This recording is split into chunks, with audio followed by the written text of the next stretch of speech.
El café y la tertulia han sido elementos vertebradores de conversaciones e intercambio de conocimiento a lo largo de la historia reciente y no tan reciente. Desde las tertulias organizadas por los intelectuales del siglo XIX y XX hasta las tertulias políticas actuales en televisión y radio. Durante la época de plata de la cultura española, estas tertulias vivieron su mejor momento. Madrid, como capital cultural, albergó decenas de cafés por donde han ido pasando generaciones de intelectuales compartiendo ideas, conocimiento y dando lugar a las tertulias, base de la cultura concebida en el primer tercio del siglo XX.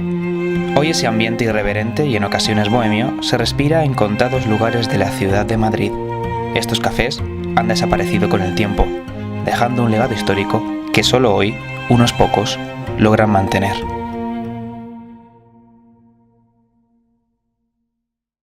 A comienzos del siglo XX, Madrid era el principal polo de atracción de los intelectuales debido a que en la capital de España se desarrollaba la mayor parte de la vida cultural del país, gracias a los numerosos espacios culturales que allí se encontraban, entre ellos los cafés.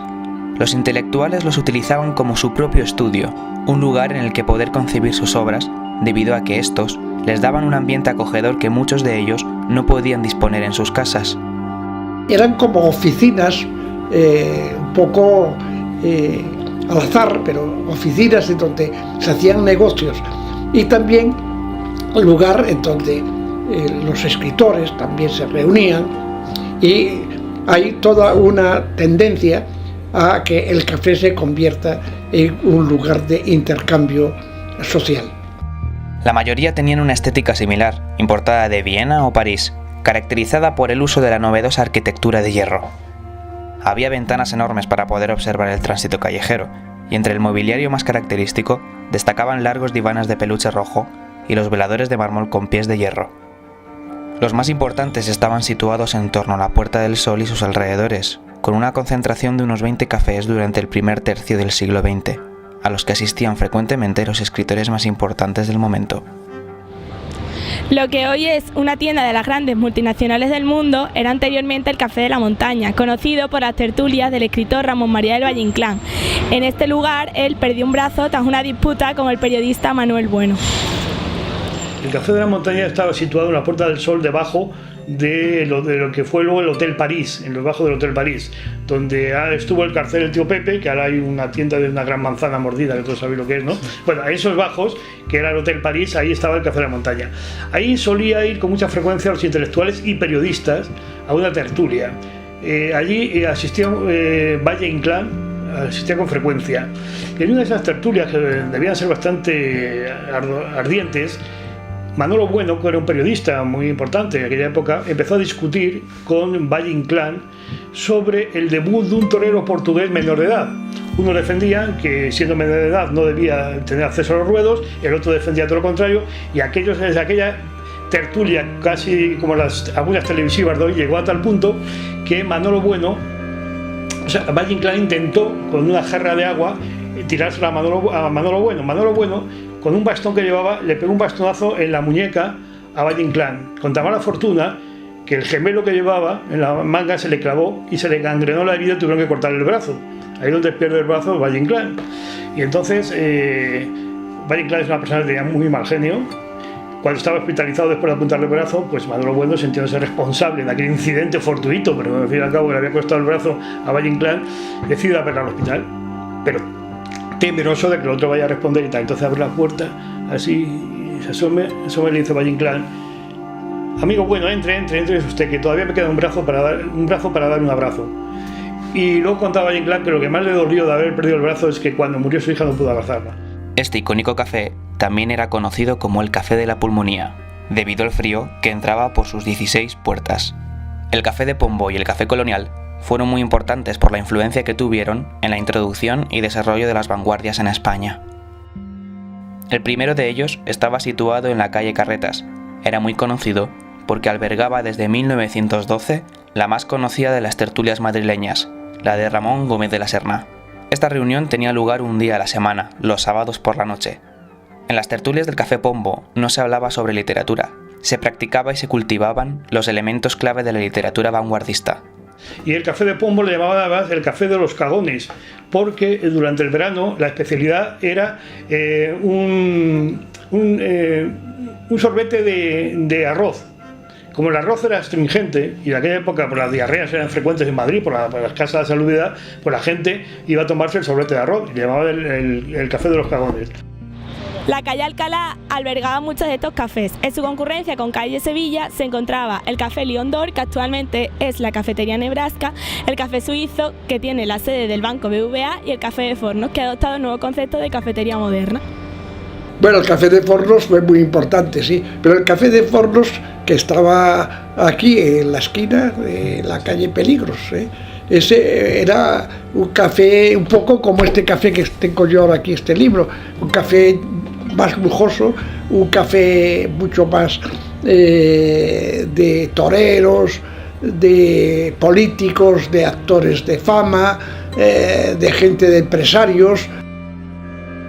El Café Gijón fue fundado en 1888.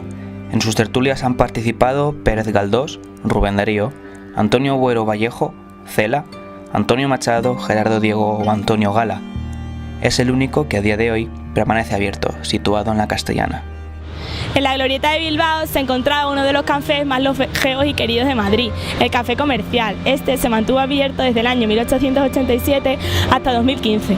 Próximamente abrirá sus puertas como un café-restaurante, aunque manteniendo su mobiliario original. Pero todo movimiento cultural tiene su fin. La decadencia de los cafés en la ciudad de Madrid se produce de forma progresiva a lo largo del primer tercio del siglo XX.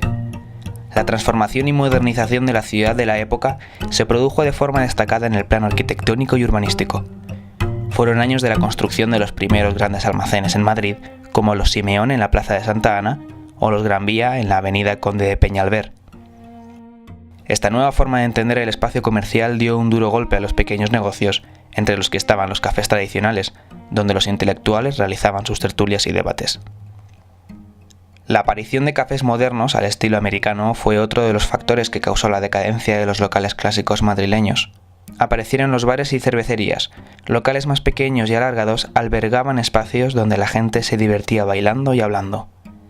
El espacio para las tertulias se vio radicalmente limitado. El intelectualismo en los espacios públicos dio paso a la diversión de las masas. A partir de este momento, las tertulias se refugiaban en espacios menos públicos y menos bulliciosos. Incluso los cafés clásicos sufrieron estos cambios.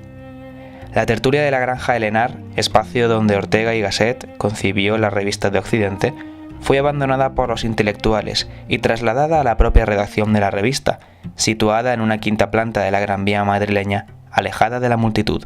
Hoy es casi imposible que se den esas tertulias. La manera de vivir nuestra de hoy es un poco diferente. Aunque eso sí, ya muchos gente jóvenes como vosotros se reúnen en pequeños grupos y donde se pueden reunir en lugares como son los cafés, ¿no? El intelectual español estaba abandonando poco a poco las tertulias públicas en los cafés de Madrid, ocupados ahora por el bullicio de la diversión. Pero según explica Alberti en su libro La Arboleda Perdida, la tertulia y el intercambio de ideas y conversaciones entre intelectuales no desaparece del todo. El espacio de tertulia se trasladó a otros lugares como la Residencia de Estudiantes, situada en los altos del Hipódromo de Madrid. En aquel espacio de creación cultural y artística se alojarían los intelectuales de la generación del 27. Federico García Lorca, Salvador Dalí o Luis Buñuel fueron partícipes de las tertulias organizadas en su lugar de residencia. Esta generación conoció en menor medida el ambiente de los cafés literarios gracias a que la generación del 14 la trasladó, entre otros lugares, a la residencia. A pesar del declive de la tertulia, aún sobrevivieron algunas muy célebres como la del Café Recoletos de César González Ruano y la de la Ballena Alegre en los sótanos del Café León. Pero la decadencia llegó a tal punto que Ramón Gómez de la Serna, en la reinauguración de su tertulia en el Café Pombo, ante la falta de eco de los contertulios, estuvo a punto de clausurarla. Ramón los iba recibiendo, dándoles abrazos, y fulanito, tal. Incluso a veces diciendo cosas comprometedoras, porque muchos estaban ya casados y decían, uy, ¿te acuerdas de las juergas que nos pasábamos con mujeres? Y con cosas así. Bueno, pero Ramón ya se marchó y claro, no solamente ya no había tertulia, sino que acabó desapareciendo el café. Otro de los factores que ayudó en la desaparición de los cafés tradicionales en Madrid fue la Guerra Civil. Los cafés sobrevivieron hasta la guerra civil en 1936. Después de la guerra, la verdad es que el comercio en general, la hostelería en Madrid sufre un descalabro tremendo porque sobre todo en el centro, pues la dura posguerra hace también que la gente ya no se desplace a los cafés. Quiere decir que el café por unos años se convierte en casi un artículo de lujo para tomarlo fuera de casa. Es un tiempo también donde las restricciones afectan también al sector de la hostelería, y luego el hábito del café se va acabando en la medida que los intelectuales prefieren ya otros lugares públicos, el Ateneo de Madrid, el Casino, otros lugares públicos para dialogar, para disertar y para reunirse. Los conflictos dialécticos pasaron a convertirse en conflictos de puños y pistolas, que dispersaron los contertulios más allá del intelectualismo, entrando en terreno político y conflictivo. Una vez finalizada la guerra, a pesar de la miseria y de la falta de recursos, las tertulias volvieron al espacio público, pero de una forma completamente distinta a como se las conocía hasta el momento. En la época de Franco no te podías reunir en la calle un grupo importante o un sitio. Y entonces los cafés, en cambio, sí podían encontrarse y hablar. Los cafés fueron esenciales en Madrid. El café de Gijón, que está muy estudiado, fue esencial para la literatura. Los cafés desempeñaron el enlace con todo el mundo anterior a la Guerra Civil, ¿no? En España, aquellos que se quedaron en el país formaron espacios de intercambio cultural, y en París, Buenos Aires, Bogotá y México fueron los exiliados quienes se encargaron de establecer en sus nuevas patrias las llamadas tertulias del destierro. En ellas siempre se aludía a los deseos de los exiliados de volver a España algún día, más bien cercano. En el Madrid de la posguerra se formaron nuevas tertulias y cafés animados y concurridos. Los protagonistas de estos nuevos encuentros habían cambiado radicalmente de perfil. Los intelectuales que frecuentaban en los años 40 las tertulias madrileñas estaban en su mayoría relacionados con el bando de los vencedores, como José María de Cossío. A pesar de ello, sentían debilidad por la tertulia y la cultura. Luego la radio es un fenómeno que en la posguerra empieza a implantarse, y claro, ya es un fenómeno de comunicación importante, donde incluso ya se empiezan a vertir opiniones dentro de lo que permitía el régimen, pero opiniones intelectuales sobre lo que estaba pasando, y la prensa, evidentemente la prensa se diversifica, aumenta, y ya es una forma de tomar el pulso, la sociedad toma el pulso de una manera distinta a cuando acudía al café a tomar el pulso a la vida madrileña. Escritores, artistas y toreros ocuparon por aquellos años los divanes y sillones de los cafés madrileños. Los temas de las tertulias estaban teñidos por un aire señorial que los diferenciaba del ambiente bohemio de las de antaño. En cambio, este espíritu de principios del siglo XX se seguía respirando en tertulias como la alcoba de Don Quijote, en los sótanos del Café de Levante, en Puerta del Sol. Allí se agrupaban jóvenes estudiantes, poetas provincianos, autodidactas, artesanos aficionados a la lectura y a la escritura, y simples curiosos que querían descubrir el ambiente bohemio. Pero estos intentos de imitar los espacios intelectuales de antaño se quedaron simplemente en eso, en intentos. Primero, dejaron una impronta, un reflejo a través de los escritores, un reflejo de lo que era el Madrid de la época, en cada momento, de la sociedad, del comportamiento, del pensamiento, y de cómo los intelectuales pues discutían, divagaban, incluso de la situación política, porque los políticos también se juntaban en los cafés, y a veces las discusiones tremendas del Parlamento pasa un poco como ahora. Luego en el café se atemperan un poco y se discute de otra manera. Con el paso de los años, durante la segunda mitad del siglo XX, aparecieron las cafeterías. A primera vista podemos confundirlas, pero son espacios realmente diferenciados. El ambiente que se forma en torno a estos nuevos locales, provenientes de países europeos más modernos, está dominado por las prisas, la confusión y el jaleo. Estos nuevos comercios, donde se servía café y otras bebidas, ya no intentaban convertirse en el segundo hogar de sus clientes. El ambiente ya no era propicio a que proliferaran tertulias intelectuales entre sus mesas. Claro, una de las cosas es la prisa que tenemos en la vida diaria. Y esa prisa empieza ya hace muchos años, cada vez más acelerada la vida urbana en ese sentido. Y además, pues ya el café deja de ser café para convertirse en cafetería, en el que tomas café a la hora que sea y en el momento que sea y con rapidez. Y hay una cosa que el café la época del siglo XIX y aún en el parte del XX, la gente se sentaba, tomaba un café y pasaba una barbaridad de tiempo en ese café. Pero claro, el negocio para el cafetero no es que estén sentados en el café horas y horas, gente que solo consumen un medio café con media tostada, como se hablaba aquí, por cuestiones económicas de la clase media española. En los años del tardofranquismo, los jóvenes redescubrieron los viejos cafés que sobrevivían como podían. Incluso nuevos locales se abrían en barrios de ambiente universitario con aires antiguos que recordaban a los frecuentados por Unamuno o Gómez de la Serna. En los años 70, el café comercial empezó a ser punto de encuentro entre jóvenes inconformistas con el régimen. Antonio Bonet escribe en su libro Los cafés históricos que lo que posteriormente se llamaría la movida madrileña se fraguó entre las aceras de Madrid y el café comercial.